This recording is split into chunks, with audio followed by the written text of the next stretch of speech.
আমি অটল যেন থাকতে পারি আল কোরআনের সাথে, ধৈর্য নিয়ে ডাকতে পারি দিন কায়েমের পথে।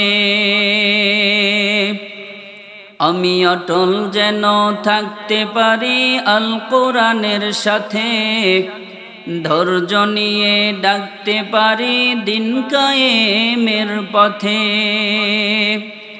আমায় ধৈর্য দিও, সাহস দিও ওগো দয়াময়, তোমার পথে চলতে গিয়ে মরণ যেন হয় আমার, দিনের কথা বলতে গিয়ে না পাই যেন ভয়। আমার হৃদয় খুলে হাসতে পারি যেন সবার সুখে, আমার দু চোখ যেন কাঁদতে পারে মাজলুমানের দুঃখে। আমার হৃদয় খুলে হাসতে পারি যেন সবার সুখে, আমার দু চোখ যেন কাঁদতে পারে মাজলুমানের দুঃখে। আমায় মন ধীর ঈমান দিও ওগো দয়াময়, তোমার পথে চলতে গিয়ে না পাই যেন ভয়। আমি তোমার পথে চলতে গিয়ে মরণ যেন হয়। সবাই বলি আল্লাহুম্মা আমিন। জামিয়া শহীদিয়া ইসলামিয়া মাদ্রাসা ও এলাকাবাসীর উদ্যোগে উত্তর রানীগাঁও নালিতাবাড়ি শেরপুরের উদ্যোগে দ্বিতীয় বার্ষিক ইসলামী মহাসম্মিলন, সম্মানিত শ্রদ্ধাভাজন সভাপতি হাফেজ কারি সুরুজ্জামান সাহেব দামাত বারাকাতুহুম, সহসভাপতিগণ, মাহফিলে আলোচনা করেছেন হজরতে ওলামায়ে কেরাম, আমন্ত্রিত মেহমান হজরতে আলেম ওলামাদের সোহবতে তাদেরকে ভালোবাসার মানুষগণ, পর্দার আড়ালে মা বোন, সামনে উপবিষ্ট ইসলাম দরদি ভাইয়েরা। রাত অনেক গভীর, মহান মালিকের কাছে আমরা শুকর গুজার করছি যে রব্বুল আলামিন আমাদেরকে দিনই এরকম একটা পরিবেশ, কোরআন হাদিসের মাহফিলে বসার, আসার, শোনার, বলার সুযোগ করে দিয়েছেন। এজন্য দিল থেকে সবাই শুকরিয়া জানাই আলহামদুলিল্লাহ। মুআজ্জাজ মুহতারাম হাজিরিন, অল্প সময়ে আমি আপনাদের সম্মুখে কয়েকটা কথা বলবো, তারপরে আপনাদের প্রধান আকর্ষণ, প্রধান মেহমান চলে আসবেন। আমরা আমলের নিয়তে ধৈর্যের সাথে শুনবো ইনশাআল্লাহ। রাজি আছি না সবাই? কোনো প্রকার ভূমিকা ছাড়া আল্লাহ তাআলা যেন আজকের এই মাহফিলের বদৌলতে, উলামায়ে কেরামের আগমন, তাদের পদধূলির বদৌলতে এই এলাকাবাসীর সমস্ত মুর্দেগান যারা কবরবাসী আছেন, সবার কবরগুলাকে আল্লাহ তাআলা জান্নাতের বাগান বানায় দেন। সবাই বলি আমিন। আমরা যারা জীবিত আছি আমাদের সবার জন্য যেন আখিরাতের পুঁজি সংগ্রহ করার পাথেয় হিসাবে, আমাদের হেদায়েতের মাইন ফলক হিসাবে এবং আমাদের জীবনের সফলতার চাবিকাঠি হিসাবে আল্লাহ তাআলা এই মাহফিলকে কবুল করেন। সবাই বলি আমিন। মাদ্রাসার মুহতামিম, পরিচালক, প্রতিষ্ঠা সহ তলেবুল ইলম সবাইকে আল্লাহ তাআলা যেন ভরপুর সফলতা, কামিয়াবি দান করেন। সবাই বলি আমিন। সম্মানিত হাজিরিন, আমি আপনাদের সম্মুখে পরিচিত একটি আয়াত তেলাওয়াত করেছি। আল্লাহ তাআলা বলেন, জিয়া আইয়ুহাল্লাযীনা আমানুস্তাঈনু বিস-সাবরি ওয়াস-সালাহ, যে তোমরা আল্লাহ তাআলার কাছে সাহায্য চাও ধৈর্য এবং নামাজের মাধ্যমে। কিসের মাধ্যমে? আল্লাহ তাআলার কাছে সবর আর ধৈর্যের মাধ্যমে, নামাজের মাধ্যমে আল্লাহ তাআলার কাছে কি চাবো? আমরা সাহায্য প্রার্থনা করব। আল্লাহ তাআলা বলেন, ইন্নাল্লাহা মা'আস-সাবিরিন, যারা সবর করবে আল্লাহ তাআলা তাদের সঙ্গে আছেন। আল্লাহু আকবার। আমরা সবর করতে রাজি আছি সবাই? সবর করলে যে আল্লাহ তাআলা সম্মান বাড়িয়ে দেন, তার দৃষ্টান্ত নজির পৃথিবীর জমিনে হাজার হাজার লক্ষ লক্ষ আছে। তবে আমাদের সম্মুখে চোখে আঙ্গুল দিয়ে দেখিয়ে দেওয়ার মতো একটা নজির কয়েকদিন আগে আমাদের কাছ থেকে বিদায় নিয়েছেন এই দেশের কিংবদন্তি রাজনীতিবিদ বেগম খালেদা জিয়া, ঠিক কিনা? তিনি অনেক নিপীড়ন, জুলুম, অত্যাচারের মুখেও এত ধৈর্য ধারণ করেছেন। এই ধৈর্যের বিনিময় আল্লাহ তাআলা তাকে এমন পুরস্কার দিয়েছেন যে বাংলার জমিনে এত বড় জানাজা সহজে আর উপহার বাংলাদেশের কোনো মানুষ পায় না, ঠিক কিনা? এটা ধৈর্যের ফল।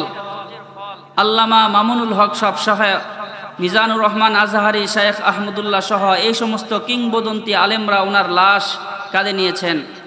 এবং আপনারা অনেকেই হয়তো জানেন না, আমাদের দেশের এমন একজন বুজুর্গ প্রখ্যাত আলেম আল্লাহ তাআলা আমাদেরকে দিয়েছেন, যার বুজুর্গির এত বড় আলামত যে এই দেশের মানুষ তাকে চিনে না।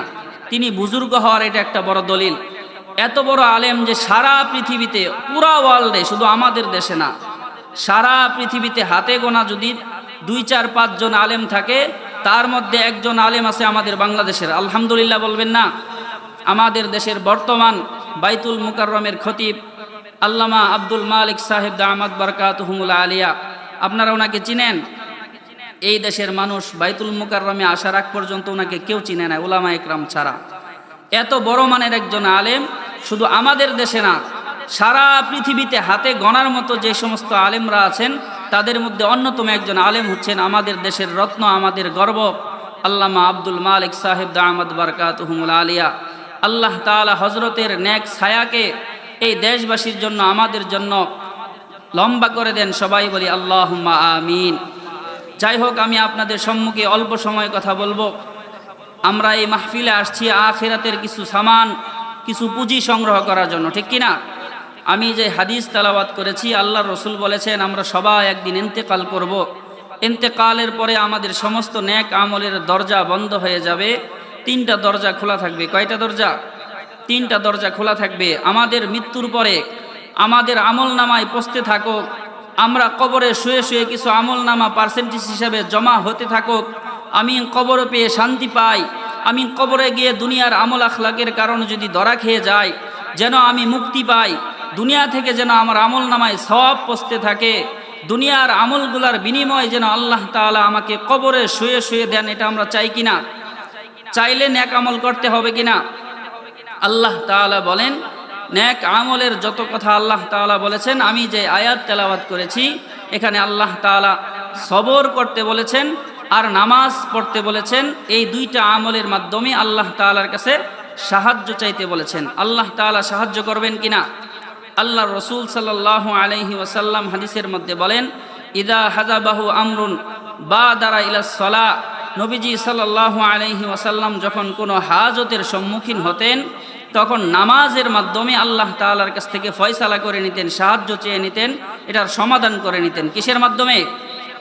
আমরা যাই নেতার কাছে, আমরা যাই বিচারকের কাছে, নামাজের দ্বারায় কি আল্লাহর কাছে সাহায্য চাই বিপদে পড়লে? আল্লাহ তাআলা আমাদেরকে শিক্ষা দিচ্ছেন যে সাহায্য যেতে হবে কিসের মাধ্যমে? নামাজের মাধ্যমে, সবরের মাধ্যমে। সবর করলে কি হবে? ধৈর্য করলে কি হবে? আল্লাহ তাআলা বলেন যে ধৈর্য ধরবে, যে সবর করবে, আল্লাহ তাআলা স্বয়ং তার উপর সন্তুষ্ট হয়ে যাবেন। সুবহানাল্লাহ। আল্লাহ তাআলা তার সঙ্গে থাকবেন, মানে কি? তার দুনিয়াতেও কোনো চিন্তা নাই, তার আখিরাতেও কোনো চিন্তা নাই। আল্লাহ তাআলা সবরকারীর ব্যাপারে বলেন, ইন্নামা ইউওয়াফাস সাবিরুনা আজরাহুম বিগাইরি হিসাব। আল্লাহ পাক বলেন, যে ব্যক্তি সবর করবে, ধৈর্য ধারণ করবে, আল্লাহ তাআলা তাকে বেগাইরে হিসাব নিকাশ ছাড়া আল্লাহ তাআলা এমন প্রতিদান দিবেন, ওই বান্দা কোনোদিন চিন্তা করতে পারবে না। আখিরাতে আমাদের ইন্তেকালের পর কবরে শুয়ে শুয়ে আমরা যদি সওয়াব পেতে চাই, দুনিয়াতে সওয়াবের রাস্তাগুলা খুলে যেতে হবে, সদকায়ে জারিয়া করে যেতে হবে। আল্লাহর রাসূল বলেন সমস্ত আমলের দরজা বন্ধ হয়ে যাবে, ঠিক 3টা রাস্তা খোলা থাকবে। একটু আগে আপনারা সবাই দান করলেন মাদ্রাসার জন্য, এই দানের রাস্তা আল্লাহর রাসূল বলেন ইল্লা মিন সাদকাতিন জারিয়া।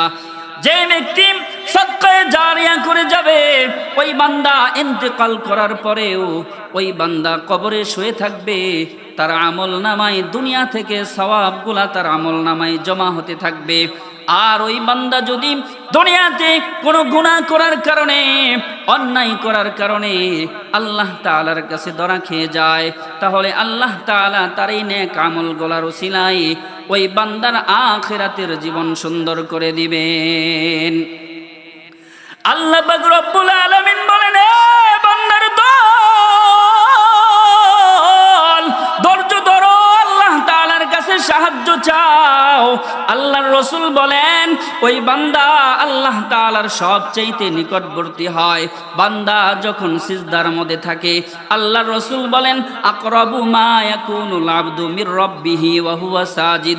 দুনিয়ার জমিনে বান্দা আল্লাহ তাআলার সবচেয়ে কাছে থাকে ওই সময়, যে সময় বান্দা সিজদার মধ্যে আল্লাহ তাআলার কুদরতি পায়ে সিজদা করে আর আল্লাহ তাআলার বরত্বের সাক্ষ্য দেয়।